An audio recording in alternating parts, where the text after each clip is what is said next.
नमस्कार विद्यार्थी मित्रों, तो आज આપણે ધોરણ 8 ની અંદર સમપ્રમાણ અને વ્યસ્ત પ્રમાણ એના સ્વાધ્યાય 11.2 ના છઠ્ઠા દાખલાનો અભ્યાસ કરવાનો છે।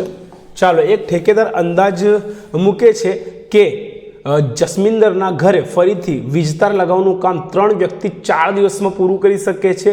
હવે જો તે 3 ના બદલે 4 વ્યક્તિ આ કામ પર લગાવે તો આ કામ કેટલા દિવસમાં પૂરું થશે? ચાલો, તો આપણે સુધારી લેવાનું છે x1 અને y1।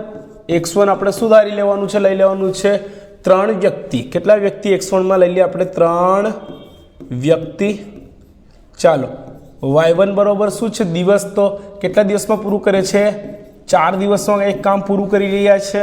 હવે જુઓ, x2 બરોબર શું છે? 3 ના બદલે 4 વ્યક્તિ। 3 ના બદલે એમ કીધું છે, વધુ નથી કીધું, બદલે એટલે વ્યક્તિ કેટલા થઈ જશે? 4 વ્યક્તિ થઈ જશે। તો આ કામ જે છે એ કેટલા દિવસમાં પૂરું થશે? રેડી? અહીંયા બધું શેના અંદર આપેલું છે? વ્યસ્ત પ્રમાણમાં આપ્યું છે, એટલા માટે x1 ગુણ્યા y1 બરોબર x2 ગુણ્યા y2 સૂત્રનો ઉપયોગ કરવાનો છે। ચાલો, x1 કેટલું આપેલું છે? 3 વ્યક્તિ, દિવસ કેટલા? 4 દિવસ। હવે કેટલા વ્યક્તિ? 4 વ્યક્તિ। તો y2 એટલે કેટલા દિવસ લાગશે? તો y2 ને સૂત્રનો આપણે કરતા બનાવી દેવાનો છે। તો શું થશે? 3 ગુણ્યા 4 અને આ 4 આવી જશે છેદમાં, 4 4 ઉડી જાય તો કેટલા દિવસ થઈ જાય? 3 દિવસ। તો વાત તો સાચી છે।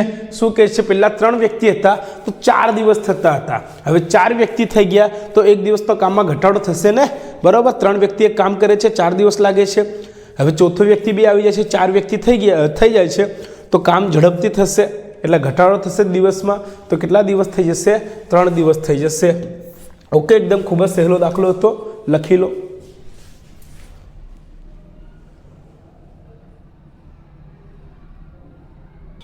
ઓકે વિદ્યાર્થી મિત્રો, મળીશું હવે નેક્સ્ટ વિડીયોમાં। ધન્યવાદ, જય હિન્દ।